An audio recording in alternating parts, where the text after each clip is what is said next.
আমার মনে হয় না যে সবার ভেতরে বিশ্বাসটা ছিল। খুব ভেতরে যে বিশ্বাস থাকার ব্যাপার যে হ্যাঁ ১১৩ রান আমরা চেস করতে যাচ্ছি, এটা আমরা পারবো, এটা ডিপ ইনসাইড যে বিশ্বাসটা এটা সবার মধ্যে ছিল না। আমরা হয়তো মুখে বলতে পারি এটা কোনো ব্যাপার না, আমরা করে ফেলবো, খুব ভেতরের বিশ্বাস দরকার হয় এগুলি। এবং টপ অর্ডারের অনেকের মধ্যে সেই বিশ্বাসের অভাব ছিল, কিন্তু ওরা চেষ্টা করেনি এটা আমি বলবো না, কিন্তু ওই বিশ্বাসটা খুব জরুরি। তয়জুদের খেলা দেখলে বোঝা যায় ওর মধ্যে বিশ্বাস আছে। ডিফেন্স করে বলটা ডিফেন্স করছে, একটা সিঙ্গেল নিচ্ছে, একটা ডট বল দিচ্ছে, বল পেলে একটা চার মারছে, আবার বোঝা যাচ্ছে যে একটা প্ল্যান করে একটা জার্নি করছে, একটা দিকে যাওয়ার চেষ্টা করছে। খেলাটা দেখলে বোঝা যায়। Same goes to Mahmudullah. এই দুজন ছাড়া ওই তীব্র যে বিশ্বাসটা আর কারোর মধ্যে আমি দেখিনি। ব্যাটিংয়ে আমি ওইভাবে দেখিনি। এরপরে যারা ছিল তাদেরকে আমি ওইভাবে ইয়ে করতে চাই না, বাট মূল ব্যাটসম্যান কিন্তু এরা এবং এর আগে যারা ছিল তারা ওই বিশ্বাসটার অভাবটা থেকে গেছে। কিন্তু আমি কাউকে দোষ দিচ্ছি না, কিন্তু বিশ্বাসটা এত সহজ ব্যাপার না। এই যে আমাদের দলের যে অবস্থা ছিল, তাতে আমরা যে জায়গাটা এসেছি এত তাড়াতাড়ি ইউএসএর যে ওই হারার পরে, সেটাও অনেক কৃতিত্বের। কিন্তু ওই তীব্র বিশ্বাসটা খুব দরকার। তাহলে আমরা উপর থেকে কাউকে দেখতাম লম্বা একটা ইনিংস খেলছে, যদি ওই বিশ্বাসটা থাকতো অনেক বেশি। আমরা একটা অন্য বাংলাদেশকে দেখবো, কিন্তু আমরা যে বাংলাদেশকে দেখেছি সাউথ আফ্রিকার সাথে, সেই বাংলাদেশকে দেখতে পাবো আমার মনে হয় না। কারণ উইথ চ্যালেঞ্জেস মানুষের বিহেভিয়ার চেঞ্জ হয়ে যায়। কিন্তু বাংলাদেশ জানে যে ওই ম্যাচটা কতটা গুরুত্বপূর্ণ, ওইটা ম্যাচটা না জিততে পারলে কী হবে বাংলাদেশ জানে। তো সেই কারণেই আমরা হয়তো গতকাল যতটা এগ্রেসিভ ইন্টেন্ট ছিল আমাদের মধ্যে, বিশেষ করে বোলিংয়ে, সেটা কতটুকু থাকবে এটা একটা প্রশ্ন আছে। আমি আশা করে থাকবো, কারণ আমাদের বোলাররা মোটামুটি কনসিস্টেন্টলি খেলছে।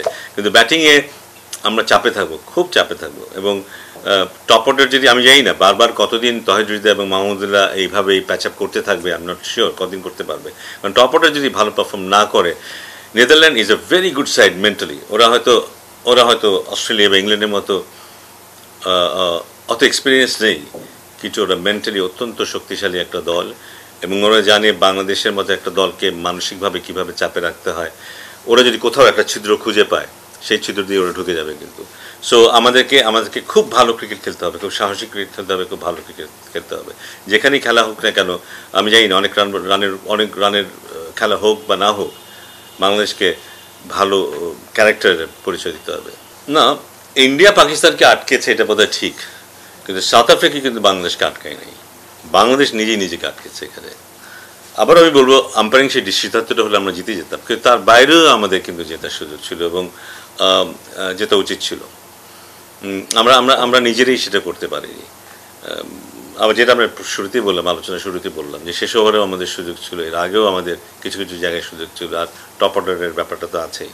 সো আমরা নিজেরাও কিন্তু যথেষ্ট ভালো খেলিনি। ব্যাটিংয়ের দু একজন বাদ দিলে খুব ভালো একটা ব্যাটিং করিনি আমরা, সাহসটা দেখাতে পারিনি। সো আমার মনে হয় যে ওই জায়গাটায় আমরা অনেক সময় নিজেরাই নিজেদের প্রতিপক্ষ হয়ে যাই। কথা আমি প্রায় বলি যে বিপক্ষ দল না, নিজেরাই নিজেদের প্রতিপক্ষ হয়ে যায়। সো ওখান থেকে আমরা যদি বেরিয়ে আসতে পারি, নিজেদের সেরা খেলাটা খেলতে পারি, সেরা সাহসটা দেখাতে পারি, দ্যাটস এ গুড চান্স যে আমরা বাকি দুটো ম্যাচও জিতবো এবং কোয়ালিফাই করবো নেক্সট রাউন্ডে। এই দলটা ঠিক আছে। এখন সাকিব আল হাসানের ব্যাপারটা আসতে পারে, but Shakib Al Hasan is such a player.